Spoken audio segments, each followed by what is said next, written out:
வணக்கம் தலைவா, அனைவருக்கும் இனிய வணக்கம். இன்றைக்கி நம்ம இந்த ஒரு வீடியோவில் எதை பற்றி பார்க்க போகிறோம் அப்படின்னு பார்த்தீங்கன்னா, டிஎன்எஸ்டிசியில் டிசிசியோடைய நியமனங்கள் எப்பொழுது வழங்க போகிறாங்க. தமிழக அரசு போக்குவரத்து கழகத்தில் டிரைவர் கம் கண்டக்டர் இந்த பணியிடங்களை எப்பொழுது நிரப்ப போகிறாங்க, எப்போ இவங்களுக்கெல்லாம் அப்பாயின்மெண்ட் ஆர்டர் கொடுக்க போகிறாங்க என்பதை பற்றின ஒரு முழுமையான தகவலை இந்த ஒரு வீடியோவில் நம்ம பார்க்கலாம். நீங்கள் நம்முடைய சேனலை முதல் முறையாக பார்க்குறீங்க அப்படின்னா மறக்காமல் சப்ஸ்கிரைப் அண்ட் பெல்லை கிளிக் பண்ணி வச்சுக்கோங்க. ஸோ வாங்க இந்த வீடியோக்குள்ளே போகலாம்.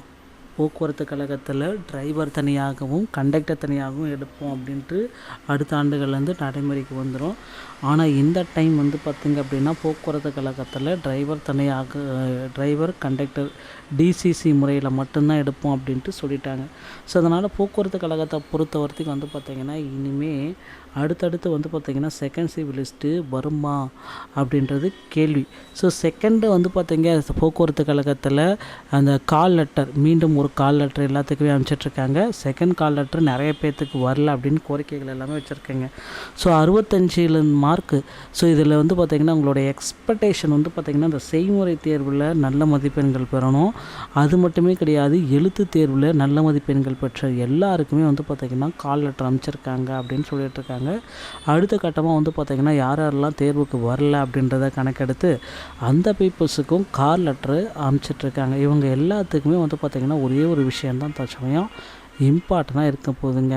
ஸோ போக்குவரத்து கழகத்தில் டிரைவர் கண்டக்டர் இந்த பணியிடங்களை நிரப்பணும் அப்படின்றதுக்காக டிரைவரையும் கண்டக்டரையும் இந்த 2025 டிசிசி முறையில் நியமனம் செய்கிறதுக்கு ஏப்ரல் மாதத்தில் நோட்டிஃபிகேஷன் வெளியிட்டு ஜூலையில் தேர்வு நடத்தி செப்டம்பர் அக்டோபரில் செய்முறை தேர்வெல்லாம் முடிச்சுட்டு ரெடியாக இருக்காங்க.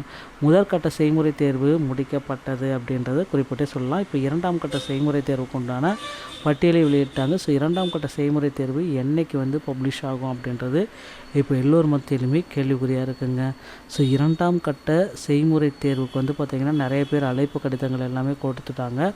அழைப்பு கடிதம் இன்னும் கூட ரிலீஸ் பண்ணிகிட்ருக்காங்க. அங்கங்கே இருக்கிற போக்குவரத்து துறை ஆஃபீஸில் நீங்கள் கேட்டுக்கோங்க. ஸோ டிஎன்எஸ்டிசியில் முதற்கட்டத்தில் பார்த்திங்கன்னா அப்படின்னா ரொம்ப இம்பார்ட்டண்ட்டாக எல்லாருமே வெயிட் பண்ணிட்டு இருந்தாங்க. டிரைவர் கம் கண்டக்டருடைய பணி நியமன ஆணைகள் எப்போ வழங்குவோம் அப்படின்ட்டு. ஆனால் இப்போ அதுக்கும் பார்த்திங்கன்னா கொஞ்சம் கால தாமதம் ஆகிடுச்சு அப்படின்றத குறிப்பிட்டே சொல்லியிருக்காங்க. ஸோ போக்குவரத்து கழகத்தில் டிரைவர் கண்டக்டர் இந்த பணியிடங்களை எல்லாருமே ரொம்ப எதிர்பார்ப்போடு இருக்காங்க. ஸோ கண்டிப்பாக இது ரொம்ப முக்கியத்துவம் வாய்ந்ததாக இருக்கும். அடுத்து பார்த்திங்க அப்படின்னா 2026 நோட்டிஃபிகேஷனுங்க. போக்குவரத்து கழகத்தில் 2026 டிரைவர் தனியாகவும் கண்டக்டர் தனியாகவும் எடுப்போம் அப்படின்றத தெள்ள தெளிவாக நமக்கு குறிப்பிட்டிருக்காங்க. ஸோ நீங்கள் டிரைவிங் லைசன்ஸ் மற்றும் கண்டக்டர் லைசன்ஸ் இன்னும் வாங்காமல் இருந்தீங்கன்னா அருகில் உள்ள ஆர்டிஓ அலுவலகத்தை அணுகி போக்குவரத்து கழகத்தில் டிரைவிங் லைசன்ஸ் மற்றும் கண்டக்டர் லைசன்ஸை பெற்று வைத்துக் கொள்ளுங்கள். இந்த தகவல்கள் எல்லாமே உங்களுக்கு ரொம்ப பயனுள்ளதாக இருக்கும் அப்படின்னு நினைக்கிறேன். மீண்டும் ஒரு நல்ல தகவலோடு நான் உங்களை சந்திக்கிறேன். நன்றி, வணக்கம். ஸோ ஆர்டிஓ அலுவலகத்தில் பார்த்திங்கன்னா நீங்கள் உங்களுக்கு தமிழ்நாடு திறன் மேம்பாட்டு கழகத்தால் வழங்கப்பட்ட சர்டிஃபிகேட் எல்லாம் கொடுக்க மாட்டாங்க. ஸோ தமிழ்நாடு திறன் மேம்பாட்டு கழகத்தின் மூலமாக நீங்கள் ஃபஸ்ட் எய்ட் சான்றிதழை வாங்கணும், வேலிடியானது. அதை எடுத்துகிட்டு போயிட்டு நீங்கள் பார்த்திங்கன்னா நீங்கள் உங்களுடைய பனானா ஸோ ஒரு விஷயத்தில் பார்த்திங்கன்னா போக்குவரத்து கழகத்தில் நீங்கள் ஜாயின் பண்ணிக்கலாம். கண்டக்டர் லைசன்ஸுக்கு நீங்கள் அப்ளை பண்ணிக்கலாங்க. ஸோ நண்பர்களே, வீடியோ பிடிச்சிருந்தா நண்பங்க இந்த ஒரு தகவல் உங்களுக்கு ரொம்ப பயனுள்ளதாக இருக்குன்னு நினைக்கிறேன். மீண்டும் ஒரு நல்ல தகவலோடு நான் உங்களை சந்திக்கிறேன். நன்றி, வணக்கம், தேங்க்யூ.